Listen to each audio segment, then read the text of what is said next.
मुळशी तालुक्यात रिंग रोडच्या सुरू असलेल्या कामादरम्यान बुधवारी सकाळी एक हृदयद्रावक घटना घडली.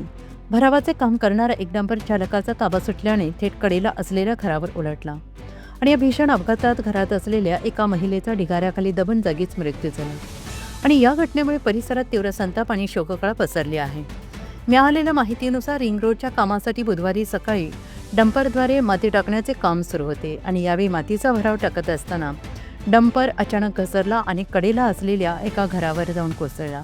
डंपरच्या वजनाने घराचा काही भाग पूर्णपणे कोसळला.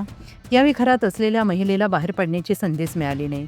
त्या ढिगाऱ्याखाली अडकल्या. स्थानिक नागरिकांनी तातडीनं धाव घेत बचाव कार्य सुरू केले. मात्र अपघाताची तीव्रता एवढी मोठी होती की महिलेचा जीव वाचू शकला नाही. या घटनेची माहिती मिळताच पोलीस, अग्निशमन दल आणि प्रशासकीय यंत्रणा घटनास्थळी दाखल झाली. ढिगाऱ्याखालून मृतदेह बाहेर काढून शवविच्छेदनासाठी पाठवण्यात आला. रिंग रोडच्या कामादरम्यान सुरक्षा नियमांचे सर्रास उल्लंघन होत असल्याचा आरोप ग्रामस्थांनी केला आहे. अवजड वाहनांची बेफिकीर वाहतूक आणि कामाच्या ठिकाणी सुरक्षिततेच्या उपाययोजनांचा अभाव यामुळेच हा निष्पाप बळी गेल्याची भावना स्थानिक व्यक्त करत आहेत. आणि या घटनेनंतर ग्रामस्थांनी मृत महिलेच्या कुटुंबाला तातडीनं आर्थिक मदत आणि योग्य नुकसान भरपाई देण्याची मागणी केली.